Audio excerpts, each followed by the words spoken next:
going on, kinfolk? Yes, sir. Welcome back. Key to the City podcast. This is episode 4 of season 2. We steady making headway, man. I appreciate everybody that's been supporting your boy, especially through season 1. I'm learning with each episode and just trying to step my game up each time. So I appreciate y'all, man, support. Episode 3, we had my guy Low Gut on here. He's the owner of Cross Colors Customs. Down there in Simpson County in Mississippi, man. So y'all check him out. Go support the drip. You dig that?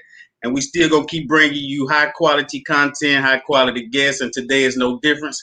I got the homie with me, the queen, in the building with me. She's an entrepreneur and the owner of Dope Since 1980 Apparel. Y'all need to check them out, get some of that. I definitely need to support her. Get me a few threads. She's a JSU I Love grad. That's right. And I say she's connected with the pulse of the Jackson indie music scene. And you're going to find out why. We're going to hear a little more about her background, why music is such a passion of hers. I want to get her opinion on what's going on with the recent murders in Georgia, not only with Rayshard Brooks, but also with, what's my man's name? Was it Ahmaud? I think it's Ahmaud. Yeah, Ahmaud Arbery. So we're going to talk about that, just a little bit about everything, man. So, without further ado, ladies and gentlemen, boys and girls, welcome to the show, Miss Donyale Walls. What's going on, Queen? What's going on? What's up? I can't complain. Appreciate you joining me. Absolutely. And before we get started, I always got to mention the first time I met this queen was during Jackson Indie Music Week last year. That was 2019, yeah. Yeah. And it was a funny situation because I seen they had posted they were trying to get different people to come out and kind of help as far as I think it was social media promotions, just different things. And I was thinking about starting a podcast at the time, but I was approaching it like I had everything up and running already. I'm ready to rock. So I remember reaching out to her and she was asking me the name of the podcast, what it's about. I really didn't know, so I didn't respond to the email. But I went to one of the events and actually ran into her and introduced myself. And I said, I'm the guy that emailed you. And she was like, yeah. So tell me more about the podcast. And I was just like, well, I actually don't have one right now, but I just thought it was funny because I kind of spoke it into existence, so to speak. So yeah, that was a funny introduction. But give my audience a little bit about your background, just a little bit about your time at JSU and your music background. Okay, yeah. So I don't want to give you a whole spiel, but I started playing trumpet in middle school, and that's where my musicianship, that's where I became a musician. Like my journey to musicianship. Was in the band in middle school. I've always loved music, so I got selected to be in the band in middle school. It was like a different type of thing in middle school. Like they recruited the smartest people in school. Yeah. Because you have to read music. Yeah, you had to read music, exactly. So they just came and like got me and was like, hey, do you want to play in the band? I was like, sure. So I chose trumpet. And at the time, my band director said, girls don't play trumpet. They play cornet, which is, not true at all. Right. But that's what I started out on, cornet. And but it developed my tone and all of that stuff. And that got me to Jackson State eventually. I chose Jackson State. The marching band was dynamic. And so that's where I chose to attend college, And was you out there like this? Like the drum rocking the house. Absolutely, yeah. So I was in the boom. I was in the boom for my entire time in college, and that's where I met Cortez. And shout out Cortez. We became really good friends. He was one of my best male friends, and eventually, like. After I graduated, I ended up working at Jackson State in the music department on the band staff. And he did too for about a year. He was kind of going back and forth with Wayne at the time, but he was on the band staff for a while as a percussion, instructor, assistant type thing, but yeah, he eventually went to Wayne full time, and after after about 5 years, I was, ready to move into the music industry. I was working on my master's in music education, and I just reached out. I reached out really just like, hey, any labels that need internships? Because I was like, I need to figure out how to get my foot in the door, Right. Because I was working with Skip Coon at the time, and they were like naming me their manager, but I didn't know what the hell a manager did. I was like, okay. So I was like, I need more experience. Like, I need to like really learn what I'm doing. Like what does this mean? You know what I mean? What am I supposed to be doing as a manager to an artist? It was Skip Coon and Mr. Nick at the time, and they just believed in me like that. They were like, yeah, so, you are a manager, blah, blah, blah. I was like, all right, cool. Because I really reached out to Nick and Skip, really it's a funny story. I reached out to him to be like a roadie. You know what I mean? Like, I just wanted to kind of come along and like help out, like whatever. And so they brought me to the studio for an interview. Right. Okay. Now I knew Nick a little bit better than Skip at the time. Nick and I were friends, and we were friends, you know what I mean? And they had kind of just put out the Women Revolution Tennis Shoes album. You should check that out, by the way, if you haven't heard it. Women Revolution Tennis Shoes? Yeah, Skip Coon and Mr. Nick. You might have to get a hard copy, because I don't even know. Okay. Yeah, you have to find. What year was this? 2008. So Fifth Child might have it. Like, some heads might have it for sure. The hard copies. I still got some in Detroit. It's wild. But anyway, so they brought me to the studio for an interview, and they wrote these questions on like this printer paper. This like long, it was like pages of it, right? And they were like serious questions at first, but then it was like a wild question in there, and I just started laughing. I was like, man, I'm sitting here answering these questions or whatever, like on the piece of paper. It was hilarious. And they just bust out laughing like, man, we're interviewing you for real. So they like, were playing with you the whole time. Yeah, it was hilarious. So that's how I started, like, in the music business, I guess you could say, just with them. You remember the first gig you booked for them? I want to say it was New Orleans. I want to say it was New Orleans. Yeah. The first gig I went to with them was at Dragon's Den in New Orleans. And anybody who knows about Dragon's Den knows it's not a hole in the wall, but a lot of places are hole in the walls in New Orleans. You know what I'm saying? Right. So, but Dragon's Den, the best vibe too. Yeah, Dragon's Den was where it started. That's where it started, and I remember doing video for him. It was dark as hell in there. But yeah, that's where we started. That's really where we started. Like, as far as doing shows, we did about 3 shows before we did anything in Jackson, New Orleans. So, yeah. So from there, no, go ahead. Go ahead. So from there, I just, I was like, all right, cool. Like, I need to learn some more about this business and this industry. So I reached out to Tez, like I said, about an internship or something. Not with him, just with anybody that, like any label, any, management company. And he didn't reply to the text, but he called me later, and he was like, oh, so you want to come work for me? And no, he was like, so you want to come into my crazy world? And I was like, yeah, like, so I kind of ran down, like, it's like, I was the band assistant on the band staff. So I basically handle like all of the logistics, like the travel, and, that's 250 people, some odd people, plus. Damn. So yeah, so I handled the travel logistics, like the equipment ordering and the rental. So, you know what I mean? All those instruments and uniforms, like that was all me, like ordering all of that equipment, those supplies, the uniforms, all of that, and making sure they ate, you know what I mean? So right. I just ran it down, like I can do it, da da da da.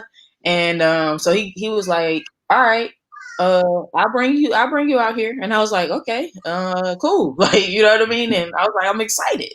And he laughed and he was like, okay, then, like, you know, so he's like, when you want to start? I told him after the school year ended, you know what I mean? I wanted to, of course, continue to fulfill my obligations, you know, as an employee at Jackson State.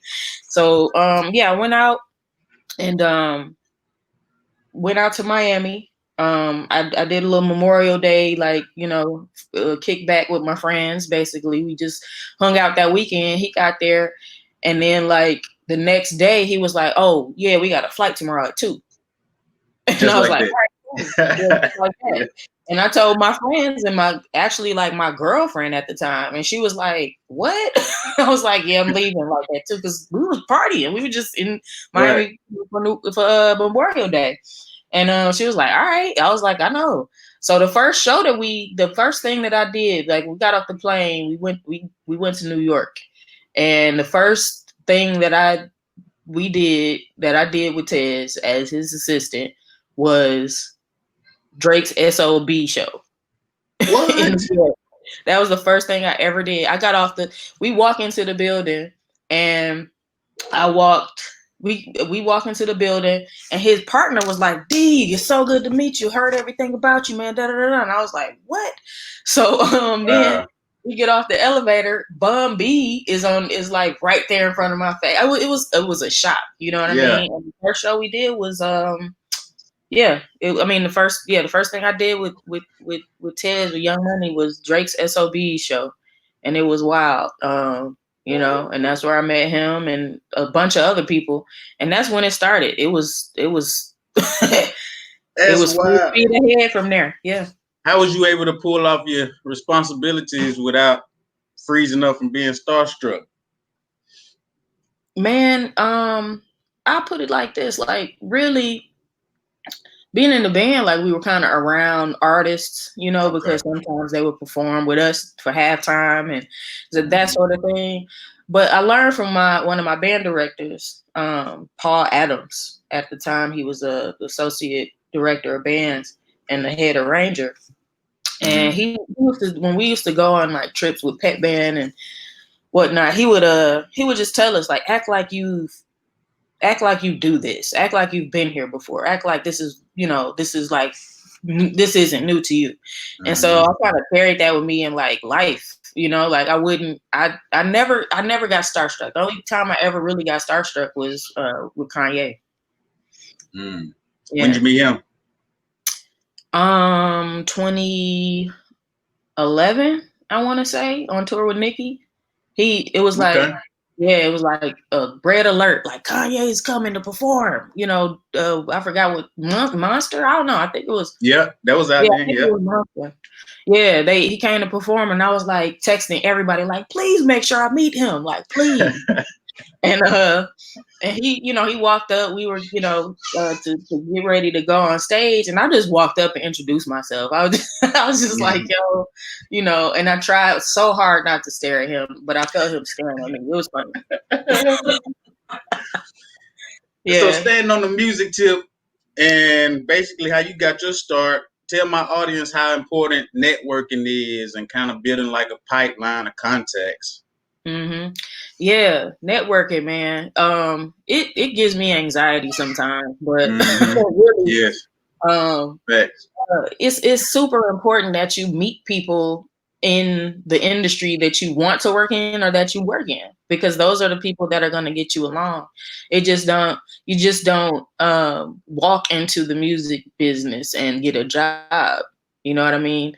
But when you are positioned, you know, in the space, especially when in the indie space, especially if you want to grow and you know, evolve, you know, as far as your role in the music business and music industry, you have to network. You have to, you know, you got to make friends. That's what it is.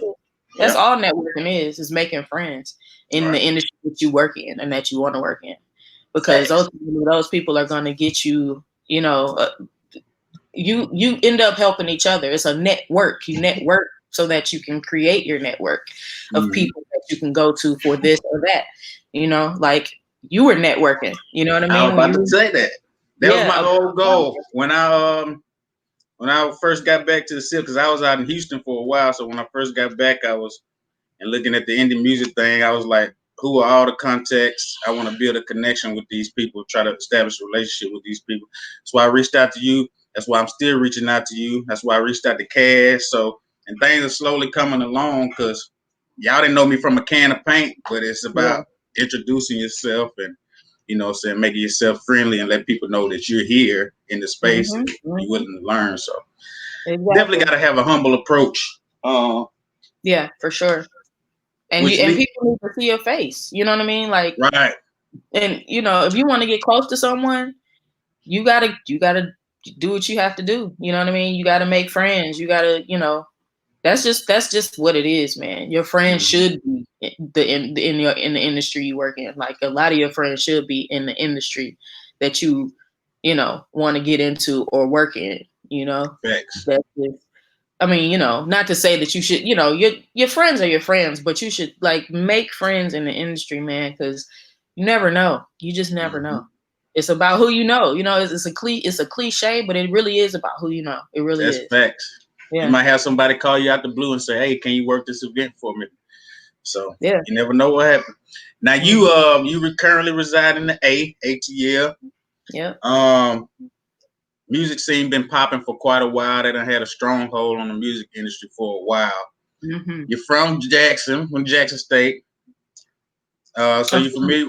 Actually. She from D-Town. I'm sorry. From the D. It's so cold in the D. But that is where she's from. So I apologize. Well, Motown. Yeah, all good. Yeah. So you kind of got like experiences on all sides. And I want to know your thoughts on the Jackson indie hip hop scene. Not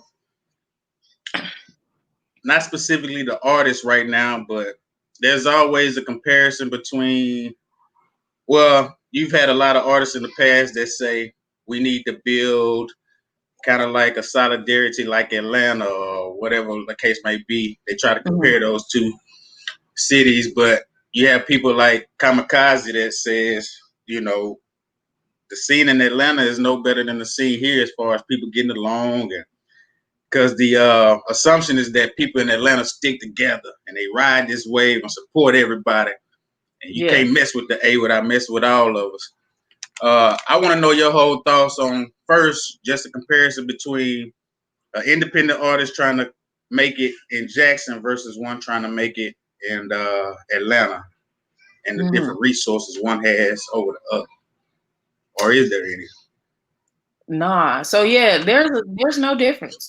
Jackson is a thriving music scene right now, and it is no different than Atlanta, really. You know, it's just a smaller city. That's all.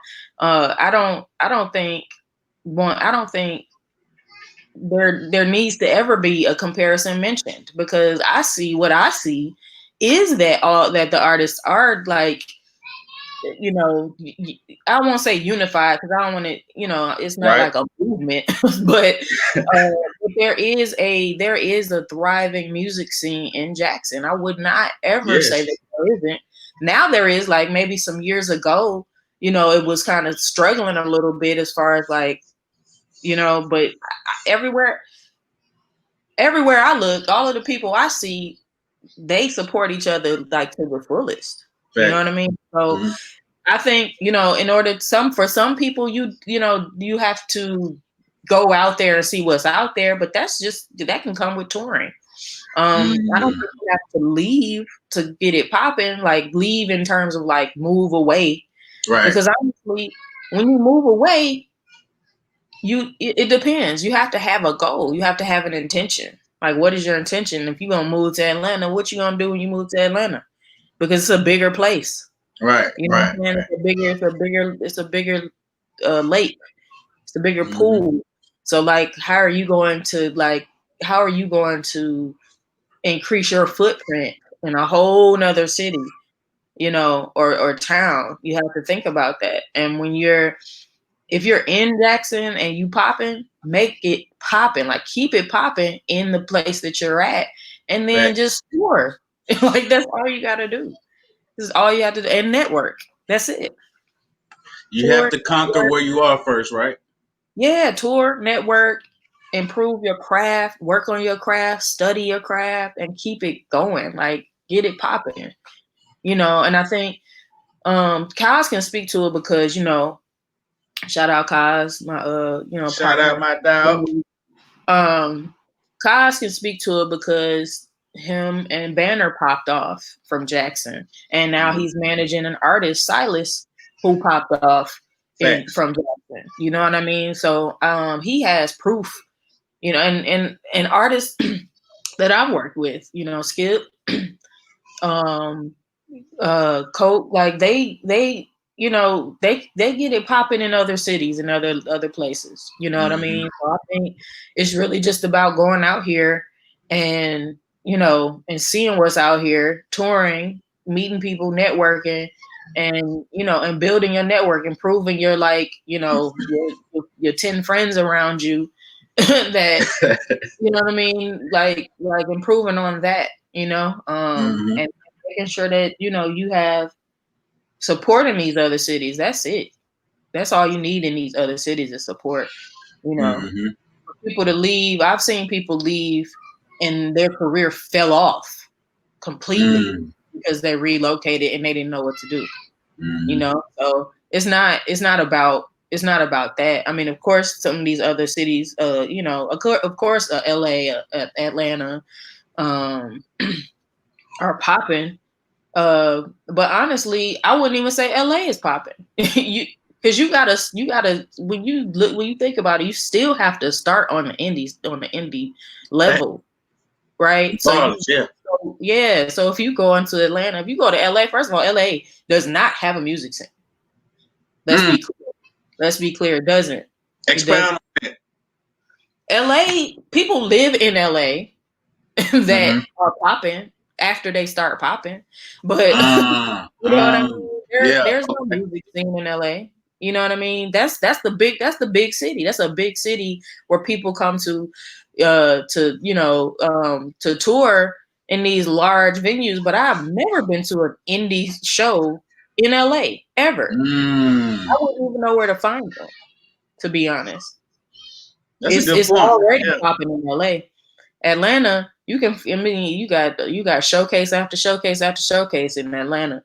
That you can get on stage if that's what it's about. But at the end of the day, like you got to meet these producers and these engineers and these other artists and these promoters, and you gotta get out here and grind. And you can do that in Jackson. Learn how to do it, on your local scene, because you got the support there. You got the venues. You got the not very many promoters of hip hop, but you got some in Jackson, you know what I mean, that do shows. But that's what it's about. It's about doing shows and just meeting those people that are in that circle, And I like how you have more media platforms popping up in the city now. Yeah. That's trying to grow. You can mention mine, you can mention Sip Talk, you can mention the PBS platform. And I like that because a lot of people, it's been said that you can't go on a press run in your own city like you can in Atlanta or New York or somewhere like that. So I like that all these platforms are popping up. So, and that's a part of it. That's a part of why people leave, because there are no, there weren't any digital media, platforms. There weren't any digital media journalists. There weren't any, right. You know what I mean? Like who do I, who helps me with these things, And there were only a couple people, really, not really that many people that you can go to help, at the time that you thought you could go to, at the time, meaning like maybe 5 years ago, that had the acumen, that had the savvy, that knew, that had their, their finger on the pulse of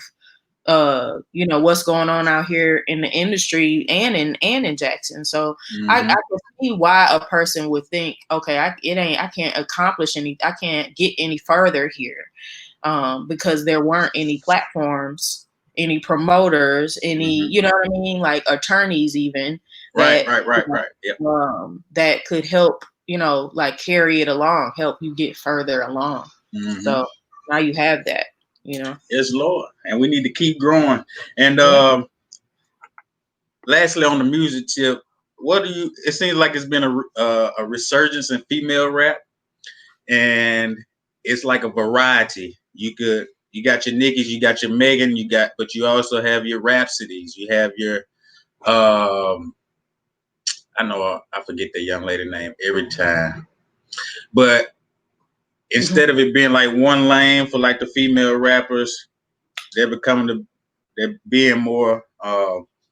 You're seeing various styles from several female rappers. What's your thought on the female MC scene right now? Do you even like the title FemC? I do not like FemC. It's corny. Yeah. But that's super corny to me. But Nicki held the, she still kind of holds the throne, which is outstanding.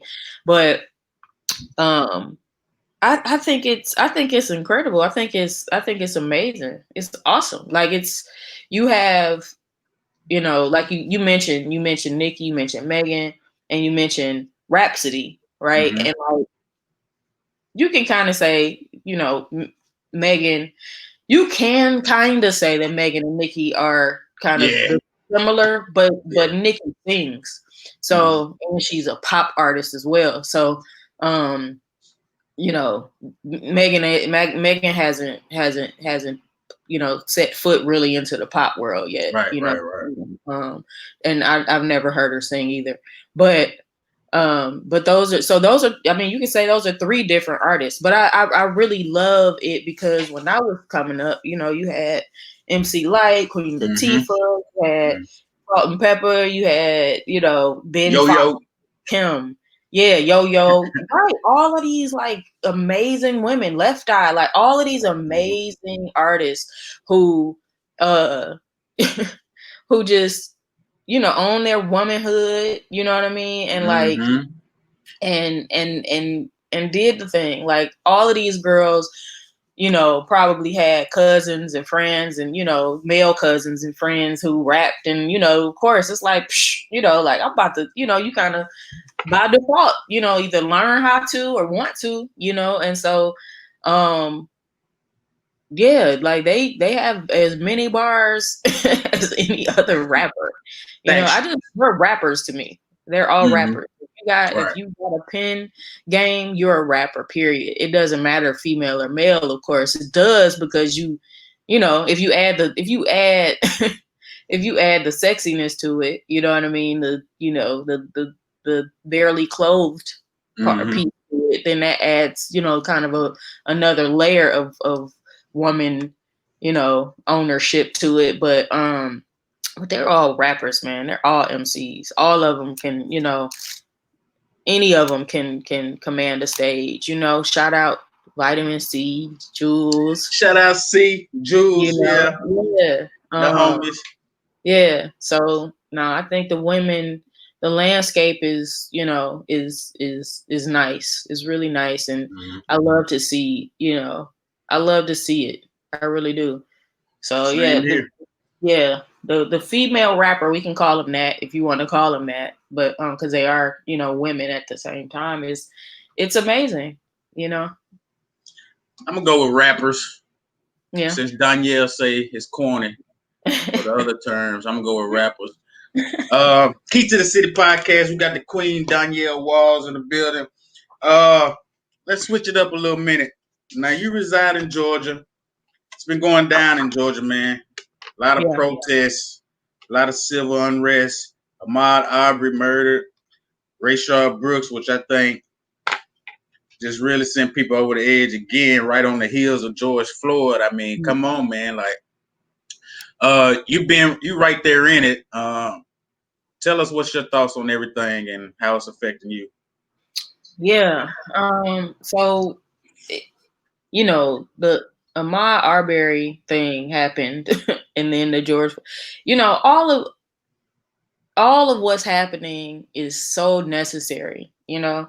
But so the Rayshard Brooks thing definitely sent people over. Actually, all of it sends us over. Right. But George Floyd actually is what sent everybody over. And then as we're trying to you know, as we're mourning, right, in the moments of George Floyd's murder, this Rayshard Brooks thing happens, and I live right around the corner from that Wendy's he was killed at. Like, it's not 5 minutes away, and they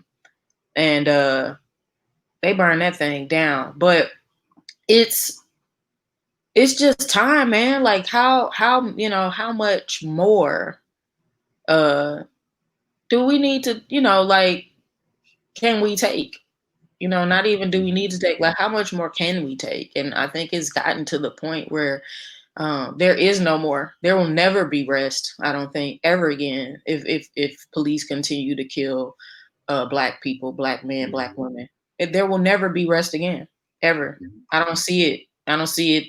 I don't see people resting.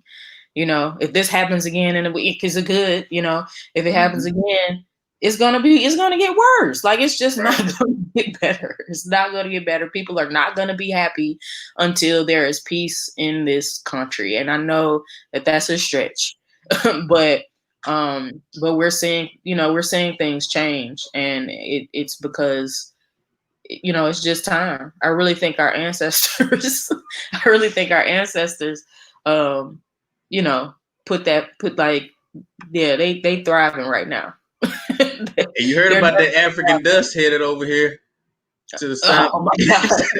Somebody said that's the ancestors right there. What? That's definitely the ancestors. Yeah, but we had I live on an avenue, and so we had people like marching down here like last Friday and Saturday. You know, we heard a lot of like racket, and I was like, what's going on? We go outside. They like, it's a whole mob just marching down the street. They did that all weekend, twice a day. Because also the precinct is right down here too. So it's you know, it's right there where the action at. Yeah. Yeah. Me and some friends got on our bikes and rode out and kind of, you know, we didn't join it. We just observed it. You know what I mean? But I think it was a group that was deliberate about their marching for sure, because they did it, like I said, like a few times that weekend. But I love to see, you know, us band together and fight for this, and you know, we're all in agreement that, you know, it's you know, enough is enough. Yesterday I was going to the store. I get off the freeway, and there was a whole Juneteenth party in front of that Wendy's. Like, they had the street blocked off. I was like, whoa. I was like, whoa, guys. Like, it was intense, but it was love. You know what I mean? It was all love. It was all love. I saw some paddy wagons heading in that direction too when I was leaving. I hope they weren't going to fool with them. I hope they ain't set it off. You know what I mean? Right. On there, but they definitely were partying right in that parking lot in front of that Wendy's. We're gonna find a way to do that no matter what's going on. Oh yeah. We had to get that in. Yeah. How do you interact with police? You know, they don't discriminate. You've had your Sandra Blands of the world. How does Donyale interact with police? If she's pulled over, if she's maybe suspected as a person of interest, how are you handling that?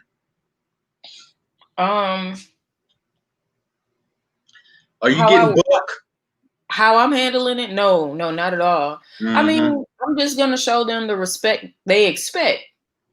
You know what I mean? I have, like, there's a, you know, I've been pulled over for sliding through a stop sign, and an officer was telling me you can't. Oh, and I think my license was suspended, but I didn't know. And he's like, you can't drive. And so they towed my car and took it, took it to the impound. And he was like, you can't drive without a license. And so I had a couple drinks. So I'm like, yes, I can. Like, I can drive my vehicle physically without a license. So I'm like talking to him. And he's like, yes, but you can't. And we were like having this conversation, but it could have turned into something else. You know what I mean? It could have. It definitely could have. But for the most part, I stay calm. I'm a pretty calm person for the most part. So, that's my general disposition. That is me, like just a peaceful person. And so, how I've dealt with police is just, what do you want? You know what I mean? Tell me what you want, what I did. I'll ask what was I pulled over for, that sort of thing. And I can't. I'm not here to try to overpower, a police officer or the police. And and a lot of times, they're gonna do what they're gonna do, regardless. If they have to give you a ticket, if they have to arrest you because of some shit you did, can I curse on here? You can do whatever you want to do. Then they have a job to do, but a lot of times in these cases that we've seen lately, they abuse that position and that power, and they don't know how to react. They don't know, you know what I mean? Like, we don't know the level of stress that a lot of these officers are under. Anybody is under, right? The person that's being, pulled over and the officer, we don't know. And it's, it can go there. It can go there. For me, like I said, I just keep it calm. I've never had a problem with police ever. But that's me, Rayshard Brooks can be found talking about probation online on video. I don't know if that man was flagged. You know what I mean? I don't know. It's just so ironic that he was just standing there talking to the officers. That's what pissed me off. For damn near 40 minutes, he's coherent. He's calm. Yeah. We know he's been drinking, but 40 minutes, man, that man could have been at home. You could have easily called an Uber or let him walk home like he offered to do. Like, ironically, a friend of mine, we were just having this conversation because we were just talking about how anxious we were feeling, about things. And we were just like, and angry, and we were like, this was before Rayshard Brooks. This was after George Floyd. And we were talking about like how he literally used this example. He was like, if you pull me over and you can tell I've been drinking, or I've been drinking, just take me home. Like, give me a ride home, and we'll figure out the car stuff later. But like, don't why do I have to be arrested and taken to jail for drinking? You know what I mean? Like, take me to the house and you take my car, right? Okay, I shouldn't be driving, but take me home. And the man literally said he lived around the corner. It was so many factors in that just were, it's always very confusing when it's like, how did it end up that you killed this man? Like, a woman, like how did that happen? It's just always like terrible judgment, I believe.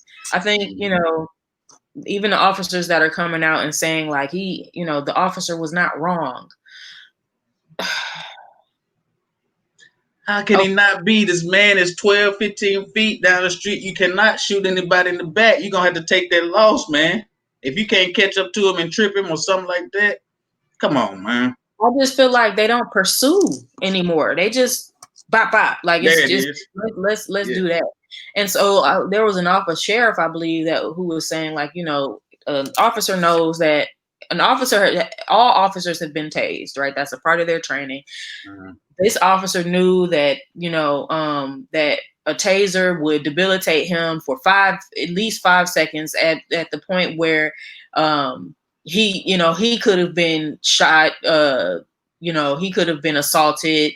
So it was him before Rayshard Brooks. Like it was his life or Rayshard Brooks' life. And I'm like, that still doesn't make any sense because they're not using judgment. It's like you don't have to use like your best judgment as a police officer. And that's stupid. When I hear people when I hear other officers and people try to justify it, it's still like, so what you're saying is that they don't have to use best judgment. They don't have to. Right. And they get training for this stuff. They're pardoned. But I guarantee you best judgment. Their best judgment, they've been trained to, and so it's a different world. It really is. Like they see a totally different threat than we see when we see these things happening on camera. And as far as George Floyd, that guy, Chauvin, I don't even understand. And there's another thing that we spoke about, we've been talking about, and it's how a lot of times I believe officers are embarrassed. And so they don't want to show that they're doing the wrong thing. Right. Mm-hmm. And so they just continue. So like the man, I think who knelt on George Floyd's neck, mm-hmm. he felt embarrassed. That was all that was about. Mm. He knew his suit and his uniform and his badge protected him until those people started to mm-hmm. to try to correct his behavior. Like like this man can't breathe. He's telling you can't breathe. And so at this point now you got, he could, I don't want to, let me not say come that. Come on. The people that were like at him for doing what he was doing weren't there, George Floyd might have lived, because that man was embarrassed. Mm. Like he knew what he was doing was wrong. He heard the man, but there are also other factors that play into it as well, right? People said, mm-hmm. We know that they worked together and they might have had. So I don't know. Like I don't understand a lot of these officers' actions, but I try to figure it out because I'm like, it doesn't make any sense to me. Like they don't have to use best judgment, and that's ridiculous. So I just don't understand the need to be on the neck if the other two officers had him pinned down as well. Like, what are y'all doing?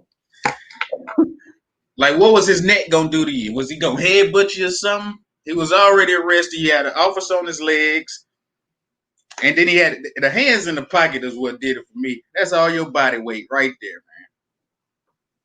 I just feel like it's fear, it's terrible use of judgment. It's so many, there are so many factors that play. And it's like, and these are the people that we are paying to like protect us. This is ridiculous. Like, this is a joke. Right. You know what I mean? It's a joke. It's like, and so that's what the defund the police or reform is necessary. Police reform.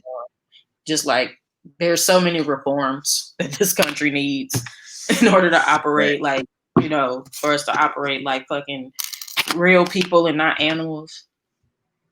But that's enough, We could talk about that all day, man. Yeah. Got a long way to go in this country. Absolutely. But Key to the City podcast got the Queen Donyale Walls. I told her we were going to talk 20 minutes, but hell, it's been a great conversation. You did say coming up on 45. Huh? Yeah, so you did say 20 minutes. I forgot all about it. But hey, that's what I like it when the conversation gets so good you lose track of time. But before I let you go, I got to jump back on the music tip, and I need your top 5 favorite Mississippi artists. Not necessarily lyricists, and these are your personal favorites. Okay, my personal favorites. Skip Coon, Coke Boomaye,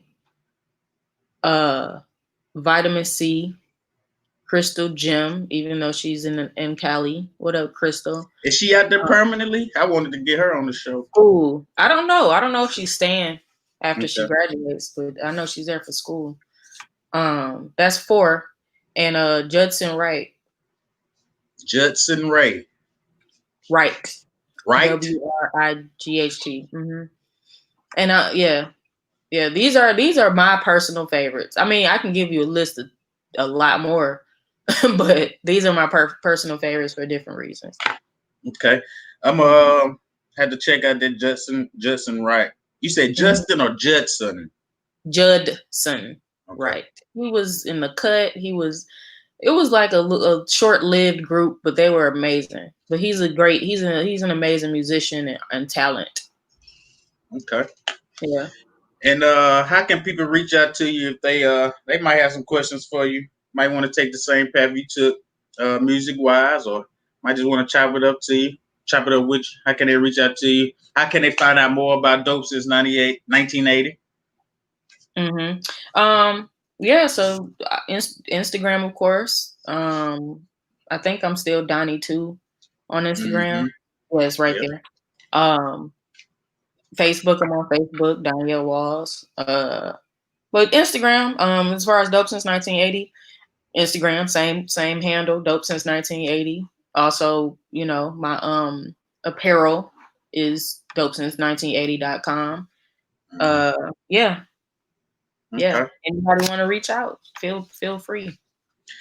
Well, I look for you coming back towards the city, man. I want to link up with you. And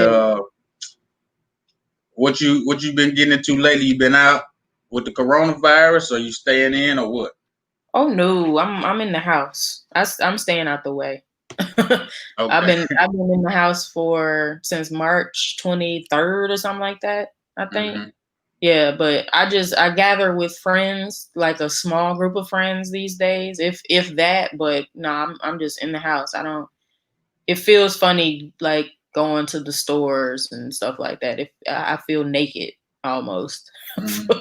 So yeah, I haven't gotten you. I have eaten at a restaurant though, which was it's strange to be like, oh, that was different. You know what I mean? Because I was doing it like 3 months ago, without thinking twice about it. But yeah, it's people are out here, and you wear a mask, you don't, you might have it, you might not. Like it's a gamble, I think. Yeah. But I'm just staying safe because I have a huge job ahead of me in a couple weeks, so I gotta stay healthy.